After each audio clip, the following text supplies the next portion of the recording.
The notebook described something I hadn't done yet. At first, I thought it was a mistake. A misdated log. Maybe an old technician had left it behind. Maybe nobody bothered cleaning it up. But the longer I stayed in that weather station, the more I realized the entries weren't documenting the past. They were documenting me. I arrived at the station just after 10 a.m. Heavy fog had slowed the mountain road, wrapping the entire landscape in a dull, gray silence. The building sat alone at the edge of a ridge in western Colorado. Concrete. Old antennas. Weather instruments swaying in the wind. No other buildings nearby. No recent signs of human activity. Just isolation. Inside, the air smelled like dust and cold metal. I set my bag down, checked the communication rack, and started the repair work I'd been sent for. Routine job. 2 days, maybe 3. Then I noticed the notebook. It was sitting directly in the center of the desk. Not hidden, not stored. Placed. Almost as if it had been waiting for me. Black cover, no label, no name. I opened it. The first pages were harmless. Maintenance logs, weather notes, standard entries. Then I reached a page, dated tomorrow. I paused, read it again. 10:42 a.m. technician arrives late due to fog on Route 14. I looked at my watch. 10:43. I had arrived late because of fog. A small, rational part of me tried to dismiss it. Coincidence. A template. A joke. Anything normal. Then I turned the page. 11:17 a.m. notices notebook. My throat tightened. I hadn't told anyone. I continued reading. He will continue reading despite uncertainty. And I did, because I couldn't stop. That was my first real mistake. If you found a notebook that accurately predicted your next action, would you keep reading or walk away immediately? Let me know in the comments, and subscribe if you enjoy atmospheric horror stories like this, because things are about to get much worse.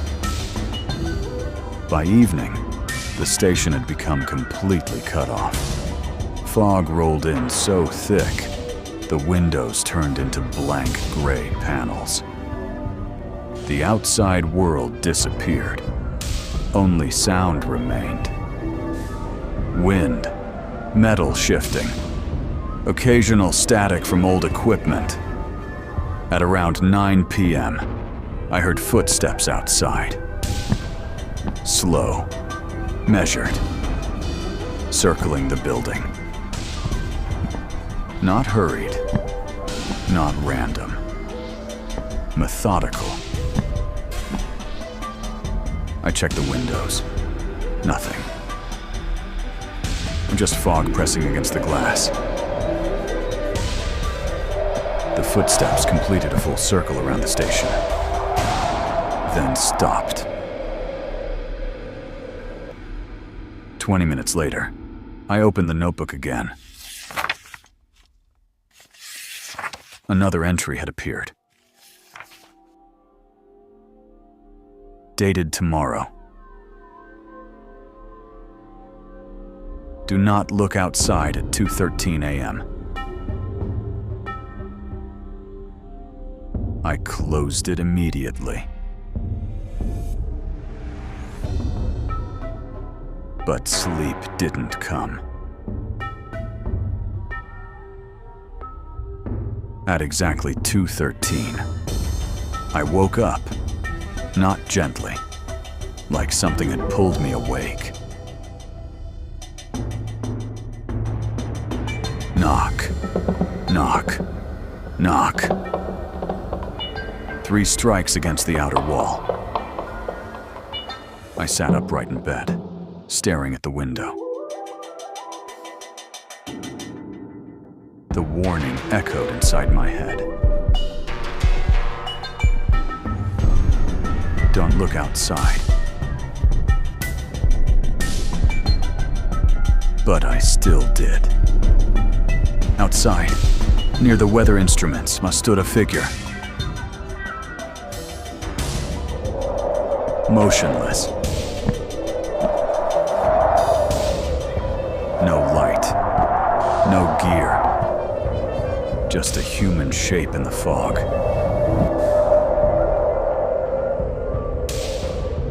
Watching the building. I blinked. And it was gone. The next morning, I searched the perimeter. No footprints. No disturbance. Nothing. But the notebook was already open, waiting. A new entry sat on the page. 2:13 a.m. looked outside. Now it knows you can see it. That was the first time I seriously considered leaving. But the weather worsened overnight. Wind slammed against the structure. The fog never lifted. Then at 11:47 p.m., the communication system activated by itself. A voice came through the speaker. Low, distorted, then clear. My own voice, saying one sentence. Don't stay for the second night. It repeated 3 times. Then silence. I froze. Because I had never said those words. Not once. The notebook was already open, waiting. Final entry. He hears himself before he remembers saying it. Below that, he leaves before sunrise. And one final line. He never finds out what stayed behind. I left at dawn. Packed at everything. Drove down the mountain. Never looked back. A week later, I contacted the agency responsible for the station.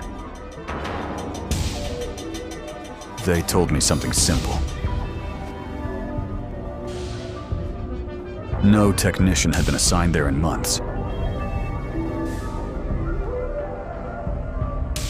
When I asked about the notebook, there was a long pause. Then they answered. What notebook? The station had no record of any notebook. Mahan. No inventory listing. No archived journal. Nothing. Just an empty building in the mountains. But sometimes, late at night, I still think about that desk. Because I remember opening something that shouldn't have existed. And I remember something worse. The feeling that it wasn't the first time someone had opened it. I didn't realize the radio station was already playing something when I turned it on. That's what still bothers me the most. It wasn't static. It wasn't empty frequency noise. It was already mid-conversation, like I had interrupted something that never paused for me to arrive. I was assigned to a remote communication relay station in northern Alaska. No roads nearby, no settlements, just a small facility built on frozen ground, surrounded by endless white terrain. My job was simple: check signal stability, replace damaged components, report anomalies. 3 days, maybe 4. Nothing unusual was supposed to happen there. But the moment the helicopter dropped me off and left, I understood something felt off. Not dangerous. Just wrong. Wrong in a way I couldn't explain. The silence was not natural. Even the wind felt muted, like sound itself was being absorbed by the snow. The station was a single metal structure with antennas rising above it. Inside, everything was operational, but outdated. Old monitors, manual logs, aging equipment, and a primary radio system connected to multiple frequency bands. That was the system I was sent to repair. At first, everything looked normal. Signals were weak, but stable. Until I checked channel 17. It wasn't listed in the manual, yet somehow it was active. A faint transmission was coming through. I adjusted the dial. The static cleared, and I heard a voice. Calm, close, male. You're later than the last one. I froze. I checked the input logs. No active connection. No outgoing signal. Just a receiver. I responded instinctively. Who is this? A pause. Then, they always ask that first. You are not alone. I assumed it was another station operator. A prank. Maybe someone testing frequencies. But then the voice said something that made me stop breathing. You're standing in the south control room. The door behind you is not fully sealed. I turned. The door was closed. But not completely. A thin gap of darkness between the frame and the metal. I hadn't noticed it before. My chest tightened. How do you know that? No answer. For several seconds. Then, because I've been where you are, the signal cut. Just like that. I spent the next hour checking every system. No outgoing transmissions. No incoming records. Channel 17 showed as inactive, as if it had never existed. I told myself it was interference. Atmospheric distortion. Aurora-related signal reflection. Logical explanations. Anything logical. That night, the temperature dropped sharply. Wind increased. The station structure occasionally creaked under pressure.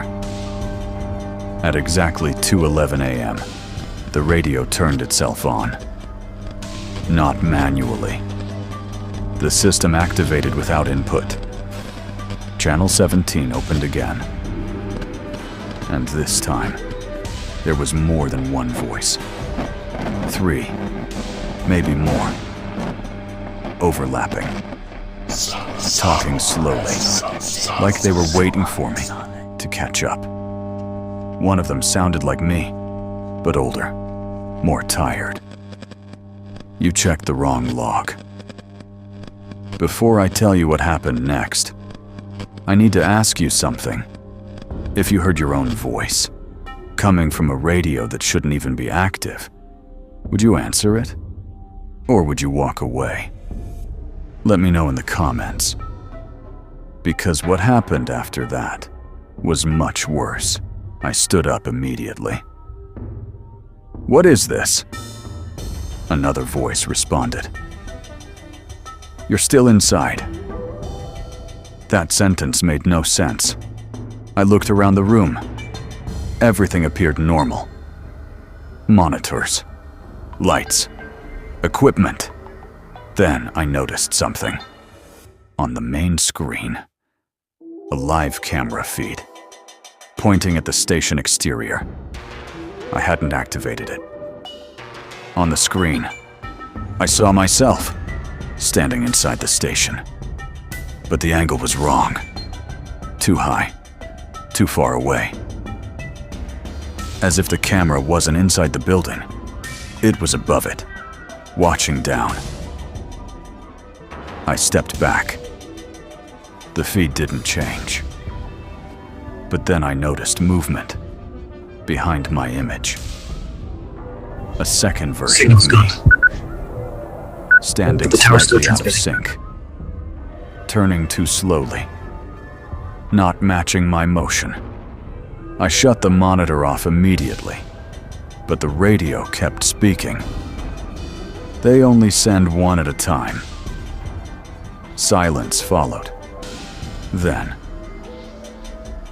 "You're the replacement." I left the room, checked the external antennas. Snow was falling harder now, visibility nearly zero. But something was visible near the antenna tower. A shape, standing still, watching the station.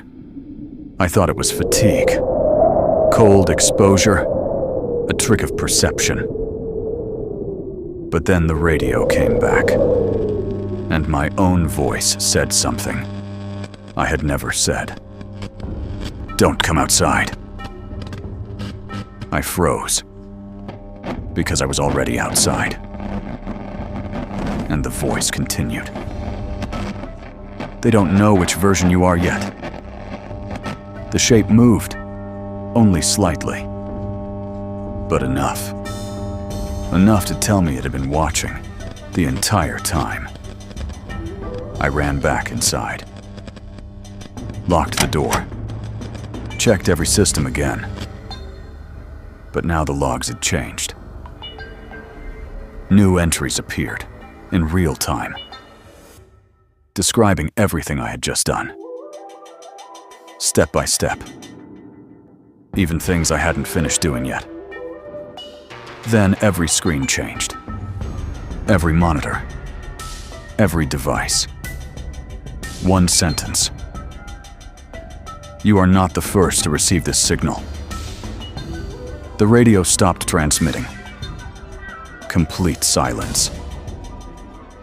For the first time since arriving, there was no sound at all. No wind. No static. No mechanical hum. Nothing. And then, a knock from inside the station. Not outside. Inside the walls. I never found where it came from. I never finished my assignment. And when rescue finally arrived, 5 days later, they told me something impossible. The station had been inactive for years. Power disconnected. Equipment removed. No radio system installed. No channel 17. Nothing. But the recording I submitted still exists. And in it, you can hear multiple versions of my voice, speaking at the same time. None of them agree on who got left behind. Pause, of course. And that's the part I still can't explain. Because sometimes, late at night, when every radio around me is turned off, I still hear Channel 17, waiting for someone else to answer.